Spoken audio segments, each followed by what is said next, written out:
TDP ప్రధాన కార్యదర్శి ప్రస్తుతం మంత్రిగా ఉన్నటువంటి నారా లోకేష్, వైసీపీ అధినేత పులివెందుల ఎమ్మెల్యే జగన్మోహన్ రెడ్డికి మధ్య గురు శిష్యుడు సంబంధం ఉందా? ఎవరు గురువు? ఎవరు శిష్యుడు? ఇది చెప్పే ప్రయత్నం చేస్తాను.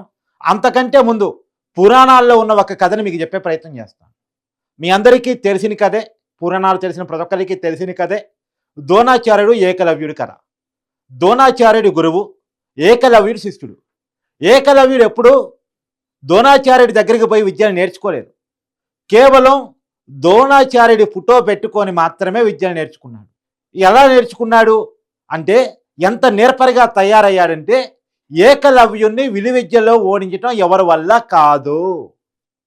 అతను ఓడించడం కోసం తప్పనిసరి పరిస్థితుల్లో ద్రోణాచార్యుడు పిలిచి, నా పుటు చూస్తూ నువ్వు విద్యను నేర్చుకున్నావు కాబట్టి, నేను నీకు గురువుని కాబట్టి గురుదక్షిణగా నీ బొటనవేలు కావాలని అడిగితే మరో క్షణం ఆలోచించకుండా ఏకలవ్యుడు తన బొటనవేలు కోసిచ్చాడు. అది వీరోచితమైనటువంటి ఏకలవ్యుడి కథ. సరే, అది పురాణం. ఇప్పుడు కమింగ్ డేస్లోకి వద్దాం. ఇప్పుడు ఎవరు గురువు ఎవరు శిష్యుడు మీకు ఇక్కడ చెప్పే ప్రయత్నం చేస్తున్నాను. అక్కడ ద్రోణాచార్యుడు గురువు, అక్కడ ఏకలవ్యుడు శిష్యుడు. సరే, ఇది పక్కన పెట్టేస్తే ఇక్కడ నారా లోకేష్ గురువు, జగన్మోహన్ రెడ్డి శిష్యుడు. ఎలా గురువు అయ్యాడు నారా లోకేష్, ఎలా శిష్యుడు అయ్యాడు జగన్మోహన్ రెడ్డి, ఇది కూడా చెప్పే ప్రయత్నం చేస్తున్నాను. నారా లోకేష్ గురించి మొదటగా కొన్ని విషయాలు మాట్లాడుకోవాలి. నారా లోకేష్ని నాయకుడు కాదంటూ అనేక కామెంట్ చేశారు, అతన్ని ట్రోల్ చేసే ప్రయత్నం చేశారు, అతని క్యారెక్టర్ని వ్యక్తిత్వాన్ని హననం చేసే ప్రయత్నం చేశారు, పెద్ద ఎత్తున నారా లోకేష్ మీద ప్రచారం చేశారు. కానీ అవేవి పట్టించుకోకుండా, తొనకకుండా, బెనక్కుండా తను జనంలోకి వెళ్ళి లీడర్గా తయారయ్యే ప్రయత్నం చేసుకున్నాడు. ప్రజల ద్వారా లీడర్ అయ్యే ప్రయత్నం చేసుకున్నాడు. వాస్తవానికి ఓడిపోయిన చోటే 2019లో తను నిలబడి ఓడిపోయిన చోటే మళ్ళా నిలబడి 2024లో 90,000 మెజార్టీతో గెలిచాడు. ఆ స్థానం ఏదైతే ఆయన గెలిచినటువంటి మంగళగిరి స్థానం ఉందో, ఉమ్మడి గుంటూరు జిల్లాలో ఉంటుంది. అక్కడ 1983 తర్వాత ఈ రోజు వరకు టీడీపీ గెలవలేదు. ఎలాగైతే తన తండ్రి చంద్రనాయుడు కుప్పాన్ని తన కంచుకోటగా మార్చుకున్నాడో, అలాగే నారా లోకేష్ కూడా ఒక కొత్త స్థానాన్ని, ఏనాడు పార్టీ గెలవని స్థానాన్ని పెట్టుకొని తన కంచుకోటగా మార్చుకునే ప్రయత్నం చేసుకున్నాడు. ఓడిపోయిన చోటే గెలిచి చూపించాడు. అది నారా లోకేష్. వాస్తవానికి ఆయన చేసిన యువగలం పాదయాత్ర ఇవాళ కూటమి విజయంలో, టీడీపీ విజయంలో చాలా కీలకమైనటువంటి భూమిక పోషించింది అనేది చెప్పాలి. సరే, ఇప్పుడు నారా లోకేష్ జగన్మోహన్ రెడ్డికి ఎలా గురువయ్యాడో కూడా చెప్పే ప్రయత్నం చేస్తాను. ఈ మధ్య జగన్మోహన్ రెడ్డి గారు ఎప్పుడు లేని విధంగా, అంటే ఆయన అపోజిషన్ లీడర్గా 67 స్థానాలతో 2014 నుంచి 2019 మధ్య కానీ, ముఖ్యమంత్రిగా 2019 నుంచి 2024 మధ్య కానీ ఏ రోజు ప్రజల్ని కానీ, పార్టీ కార్యకర్తని కానీ, ఈవెన్ దో పార్టీ నాయకుడిని కానీ కలిసింది లేదు. మీ అందరికీ తెలుసు. కానీ అప్పుడు పాదయాత్ర చేసినప్పుడు ప్రతిపక్ష నాయకుడిగా కొంత జనంతో కలిసిపోయే ప్రయత్నం చేసినప్పటికీ కూడా, ముఖ్యమంత్రి అయిన తర్వాత పూర్తిగా అది కూడా లేకుండా ఎవరితోనూ కలిసే ప్రయత్నం చేయలేదు. ప్యాలెస్కే పరిమితం అయిపోయారు. ఆయన గురించి మనకు తెలుసు. సో పరదాలు కట్టుకుని బతికారు. కానీ నారా లోకేష్ జనంలోకి వెళ్ళాడు. యువగలం పాదయాత్ర ద్వారా కొన్ని వేల మందితో ఇంటరాక్ట్ అయ్యాడు. సో లక్షల మందితో ఇంటరాక్ట్ అయ్యాడు, వేల మందితో సెల్ఫీలు దిగాడు. ఇలా జనంతో కలిసిపోయే ప్రయత్నం చేశాడు. ఇందాక నేను చెప్పినట్టు ఓడించోటే గెలిచి తనేంటో నిరూపించుకున్నాడు, పార్టీని గెలిపించుకోగలిగాడు, చాలామంది కొత్త వాళ్ళని లీడర్గా తయారు చేయగలిగాడు. సో ఇప్పుడు జగన్మోహన్ రెడ్డి లోకేష్ నుంచి నేర్చుకుంటుందంటే, ప్రజలతో ఎలా కలిసిపోవాలి, ప్రజలతో ఎలా కలివిడిగా ఉండాలి అనేటువంటిది చూసి నేర్చుకుంటూ, ఈరోజు మంత్రి అయిన తర్వాత కూడా నారా లోకేష్ అదేవిధంగా ప్రజా దర్బార్ నిర్వహించటం, ప్రజలతో కలిసిపోవటం, వాళ్ళ సమస్యలు అడిగి తెలుసుకోవటం, ఆ సమస్యలను అప్పటికప్పుడే పరిష్కరించే ప్రయత్నం చేయటం. మీకు కొన్ని ఉదాహరణ చెప్తాను.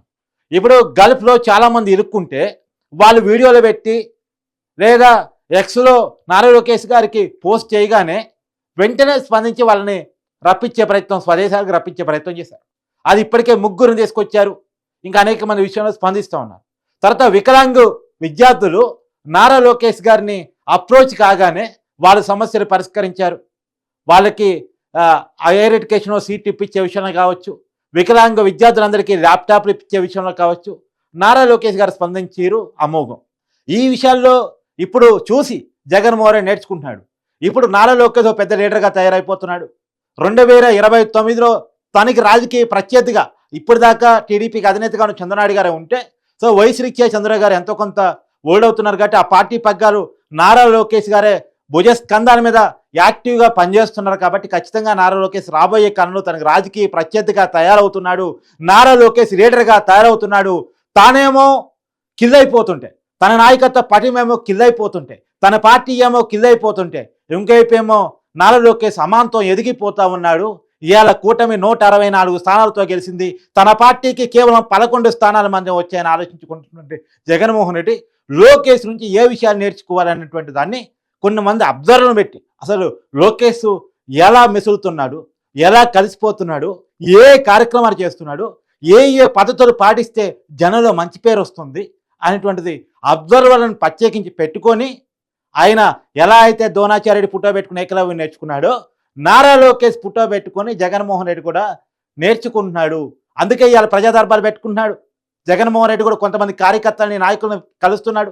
సరే ఎంతకాలం కలుస్తాడు, ఎంతమందిని కలుస్తాడు అది వేరే విషయం అయినప్పుడు కూడా కలవడం అయితే స్టార్ట్ చేశాడు. దాని మీద నిన్న పెద్ద వివాదం కూడా అయినట్టుంది. జగన్మోహన్ రెడ్డి కలుస్తాడని మాజీ ఎమ్మెల్యే రికమెండేషన్ లెటర్ల మీద వస్తే మమ్మల్ని ఎలో చేయట్లేదని చెప్పి సెక్యూరిటీ సిబ్బంది దగ్గర కొంతమంది వైసీపీ కార్యకర్తలు తాడేపల్లి ప్యాలెస్ ముందు కొంత గొడవ కూడా చేసే ప్రయత్నం చేశారు. ఆ వీడియోలు కూడా వైరల్ అవుతున్నాయి మనకి. సో జగన్మోహన్ రెడ్డిగా అందరినీ కలవరు, ఆ విషయం అందరూ తెలుసుకోవాలి. ఏదో కొన్ని రోజులు కలిశారు, కానీ రాబోయే కాలంలో నారా లోకేష్ గారిని చూసిన తర్వాత కలుస్తారేమో. సో ఇప్పటికైతే స్టార్ట్ చేశారు కాబట్టి we hope best. Jaganmohan Reddy గారు జనంతో కలవటం, జనంతో మమేకం అవటం, పరదాలు ఇప్పేసి జనంలోకి రావటం చేస్తారేమో. ఎందుకంటే లోకేష్ గారు క్లియర్గా చెప్తున్నారు, పరదాలొద్దు, చంద్రబాబు గారు బయటకు వచ్చినా, పవన్ కళ్యాణ్ గారు బయటకు వచ్చినా, నేను బయటకు వచ్చినా పరదాలు కట్టడం, చెట్లు కొట్టివేయటం, ఆంక్షలు పెట్టడం. మనెక్కడో చంద్రబాబు గారు రాయలసీమలో పర్యటించినప్పుడు అక్కడ లోకల్ సిపిఎం కార్యకర్తను అరెస్ట్ చేస్తే ఆ పోలీసులకి స్ట్రాంగ్ వార్నింగ్ ఇచ్చారు నారా లోకేష్ గారు. తర్వాత ట్విట్టర్లో ఆ కామ్రేడ్లకు కూడా సారీ కామ్రేడ్స్, అది అలవాట్లో పొరపాటు పోలీసులు చేసింది. గతంలో ప్రభుత్వంలో ఎవరన్నా ముఖ్యమంత్రులు పర్యటనకు వచ్చినప్పుడు, మంత్రులు పర్యటనకు వచ్చినప్పుడు అక్కడ ఉన్నటువంటి వాళ్ళని వ్యతిరేకించే వాళ్ళని నిరసన కార్యక్రమాలు చెప్తారు అనుకున్నటువంటి వాళ్ళని ముందస్తుగా అరెస్ట్ చేయడం అలవాటుగా మారిపోయింది. అందుకని అరెస్ట్ చేశారు. నేను వాళ్ళ తరపున సారీ చెప్తున్నాను మీకు అని చెప్పేసి క్షమాపణ చెప్పినటువంటి వ్యక్తిత్వం ఇలా నారా లోకేష్ గారికి. సో ఇవన్నీ జగన్మోహన్ రెడ్డి గారు చూస్తూ ఉన్నారు, నేర్చుకుంటా ఉన్నారు. మరి రాబోయే కాలంలో ఖచ్చితంగా జగన్మోహన్ రెడ్డి గారు తన రాజకీయ పోరాట పటిమని, నాయకత్వ పటిమని పెంచుకునే దానికోసం తను ఏదైతే వాస్తవానికి జగన్మోహన్ రెడ్డి గారు రాజకీయ పటిమలో కానీ లేదు నేర్చుకునే విషయంలో కానీ చాలా ఎదగాల్సిన అవసరం అయితే ఉంది. ఎందుకంటే మొన్న కూడా మీడియా ముందుకు వచ్చి ఈ మధ్యకాలంలో జగన్మోహన్ రెడ్డి గారు చేసిన ఢిల్లీ ధర్నా మీకు అందరికీ తెలుసు. ఏదో 36 మందిని మా పార్టీ నతం చేశారు అని చెప్పేసి మాట్లాడే ప్రయత్నం చేశారు. కూటమి అధికారంలోకి వచ్చి 40 రోజుల్లో మన 36 మంది పేర్లు చెప్పమంటే చెప్పలేదు. సో ఇట్లాంటి తడబాటు లేకుండా చెయ్యాలి అంటే ఇప్పుడు ఎగ్జాంపుల్ ఒకసారి పిన్నెర రామకృష్ణారావుని పరామర్శించడానికి పోయి నెల్లూరు జరిగిపోయి అవును ఈవీఎం బాగా కొట్టాడని తనకు తానే ఒప్పేసుకొని పిన్నెరని ఇరికిచ్చేశారు.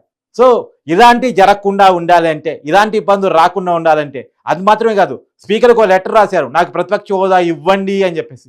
సరే ఆయన అడుక్కుంటే తప్పులేదు, కానీ దాంట్లో 100 అబద్ధాలు రాశారు.